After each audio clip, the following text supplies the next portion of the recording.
My girlfriend said, "I told everyone at work I'm single. It's easier that way." I replied, "I totally get it." Then I changed my relationship status to engaged with her boss's sister, who had been flirting with me for months, causing the entire work group to explode. I, 32M, am still trying to process the explosion that happened last week. My girlfriend of 3 years, Amelia, 29F, and I live together. We split everything 50-50. I have my own consulting firm, and she is a marketing manager at a mid-sized financial company. This is important. For the past 6 months, my company has had a large contract with the firm where she works. I was overseeing a massive server migration. It was a coincidence, but her boss, David, hired me because he was already familiar with my work. I was at their office 3 or 4 days a week. From the start, Amelia was weird about it. "Please don't bring boyfriend stuff to my desk, okay? It's unprofessional," she'd say. Fair enough, I am a professional. When I'm with a client, I'm working. I just did my job, kept to myself, and interacted only with the C-suite and upper management. The project was overseen by the Chief Operating Officer, Clara, 35F. She's David's sister, co-owner of the company. Clara is smart, direct, and, I'll say it, had been openly friendly and slightly flirtatious with me for months. In a professional way, but it was there. I obviously never reciprocated. I was with Amelia. Anyway, the project was a huge success. We finished 2 weeks ahead of schedule.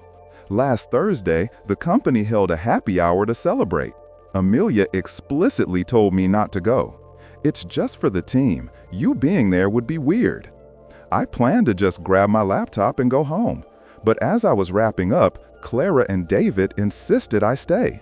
"You're the man of the hour, Mark. You have to stay. The first drink is on us."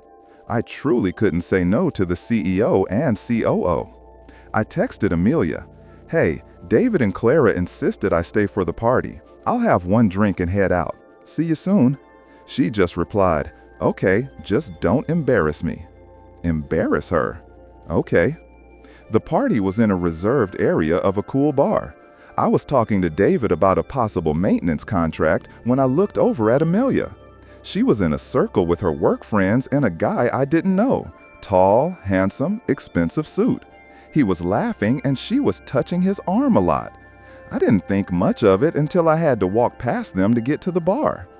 I heard the guy, who I later found out was Chad, a new star manager at the company, ask, "So, a woman like you must have a boyfriend stashed away somewhere, right?" I stopped. I couldn't help it. I just listened. I'll never forget her laugh, light, carefree. "God, no," she said. "I'm totally single. It's much easier at work. That way you can focus on your career. I hate all that relationship drama." Chad smiled. "What a relief. In that case, I'd love to take you out this weekend." "I really would like that, yes," she said. I didn't hear anything else. I just turned my back, walked out of the bar, and went home. When she arrived 3 hours later, she was humming.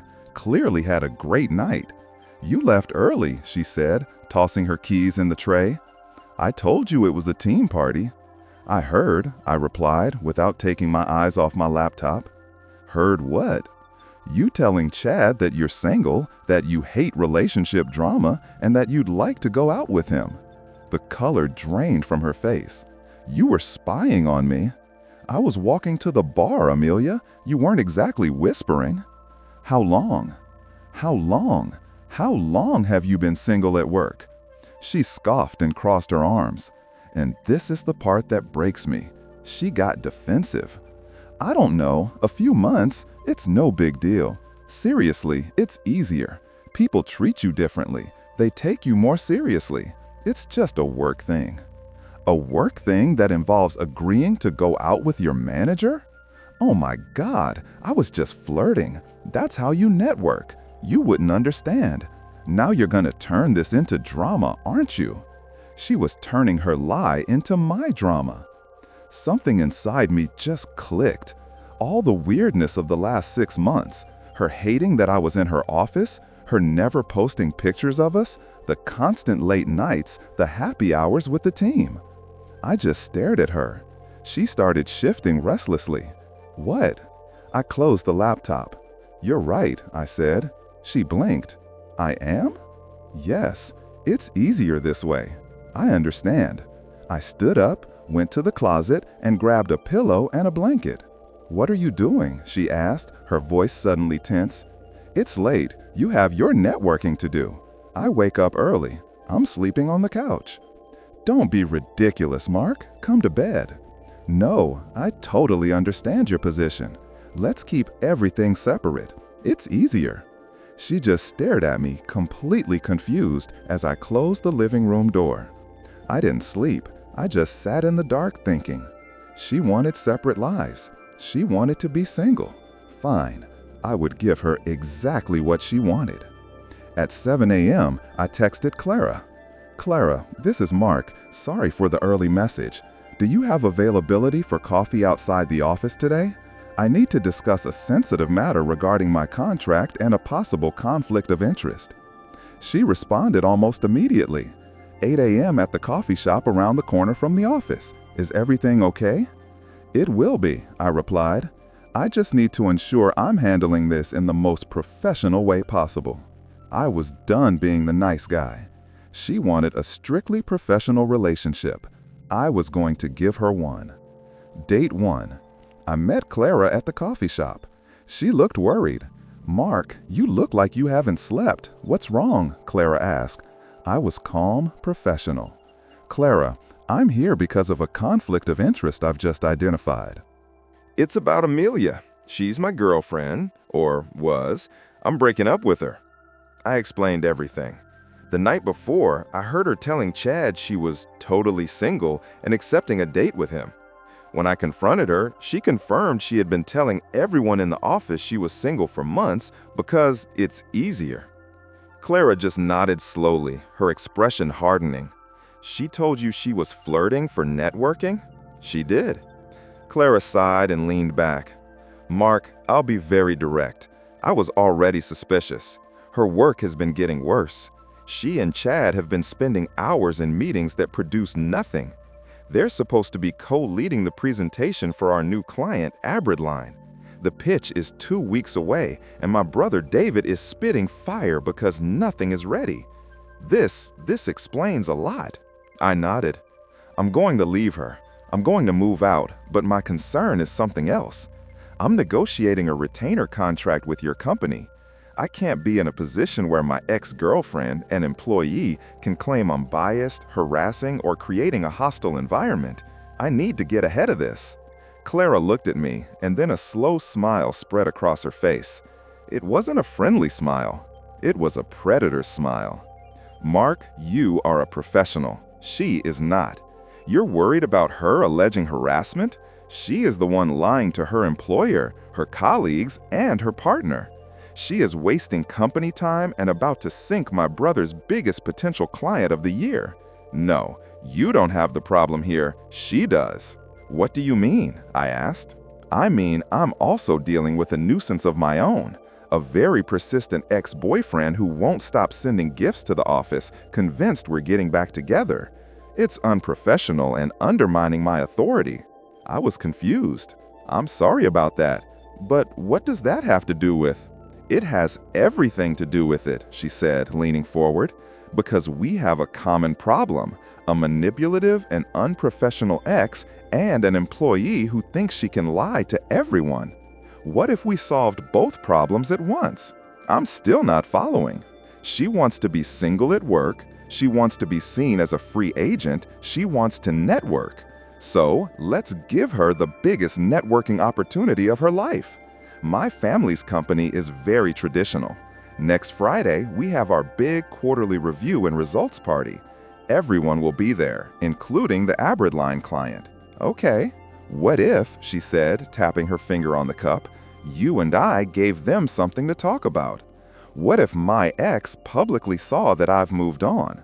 And what if Amelia publicly saw that you've also moved on with someone a little higher up the food chain? I stared at her. Are you suggesting we pretend? I'm suggesting, she said, that we announce our engagement at the party. I nearly choked on my coffee. Are you serious? An engagement? Isn't that too extreme? It is, she countered. She lied to your face for months. She's trying to date a manager while living with you. She's an idiot and a liability to the company. My brother wants to fire her. This gives us a dramatic and perfect reason. She will be so humiliated that she'll have no choice but to resign. My ex will get the message. And you? You come out as the guy who is now part of the family. It's clean, it's brutal, and frankly, I think it would be fun. She extended her hand. Don't worry, she said, seeing my hesitation. It's a business proposition, Mark. We'll end the engagement amicably in a few weeks. A lightning-fast romance that burned out too quickly. But the damage to our respective problems will have already been done. Are you in? She was right. It was clean, it was brutal, and it was exactly what Amelia deserved. She wanted to play games at work? Fine. I knew how to play too. I'm in. We shook hands. I went home. Amelia was already at work. I spent the next 4 days moving out. I found a nice new apartment and signed the lease. I used my savings. I gradually took everything: clothes, computers, documents. I left the furniture we bought together. I didn't care. Amelia barely showed up at home. She came home late, smelling of perfume and wine, and crashed in bed. I stayed on the couch, and we barely talked. She seemed to love her new single life. On the 4th night, she asked, "Are you really going to keep this up?" Keep up what? I'm just giving you the space you said you wanted. Keeping work and life separate. It's easier, remember? Whatever, Mark. You're being childish. Okay. She hated it. My one-word answers. She stormed out. On Friday, I took the rest of my things. I had vanished from the apartment. I left my key on the kitchen counter with a note. Amelia, you were right. It's easier this way. It's over. Don't call me. Then I went to my new apartment, showered, and put on my best suit. I had a party to go to. I had an engagement to announce. The quarterly review party was held in an upscale hotel ballroom. This wasn't just a happy hour, it was the event. All employees, senior partners, and even some important clients were there. The Aberdline client, Mr. Harrison, was at the front table. I walked in, and Clara met me at the door. She was stunning and looked nervous. "Ready for this?" she whispered. "I am." "Great." She took my arm. "Let's circulate." We walked through the hall while David, her brother, was on stage giving a retrospective speech for the year. Amelia was in the 3rd row sitting right next to Chad. I saw her lean in and whisper something in his ear, and he laughed. She had no idea I had moved out. She probably hadn't even gone home yet. When she saw me walk in with Clara holding my arm, her eyes narrowed. The confusion on her face was delicious. She looked at me, then at Clara, then back at me. I just gave her a polite, professional nod. She looked away, disconcerted. David finished his speech. And now I'll hand the floor over to our COO, my sister Clara, for the project awards. Clara went up to the stage, completely professional. She handed out awards, Employee of the Quarter, Best Team Synergy. Then she said, and finally, a special award. This one goes to the man who saved our entire server migration, delivering under budget and ahead of schedule, Mr. Mark Hansen. The room applauded. I went up to the stage. Clara handed me a glass plaque. "Thank you, Clara. Thank you, David. It was a pleasure working with your team." I started to step down from the stage, but Clara held my arm. "Actually, Mark, we have one more announcement, don't we?" The room fell silent. Amelia was staring at me, her mouth slightly open. Clara turned to the audience, beaming. As many of you know, this project has been my life for the past 6 months, but it also brought something else into my life. Mark and I are engaged. She raised my hand together with hers. On her finger, a massive diamond ring. She later explained it was her grandmother's, perfect for the role. The room erupted. Claps, shouts, cheers. David, acting perfectly, rushed over and hugged us. "I'm so happy. Welcome to the family, Mark." I looked out at the audience. I saw Clara's persistent ex at the back. His face went pale. He looked like he'd been punched. He turned and immediately left the ballroom. Reddit comment of the day. Funny, she only wanted to be single at work because it was easier. In the end, she got it. She became single at work, outside of work, and even outside of her own city. I wish her all the best, especially since she's already had all the worst.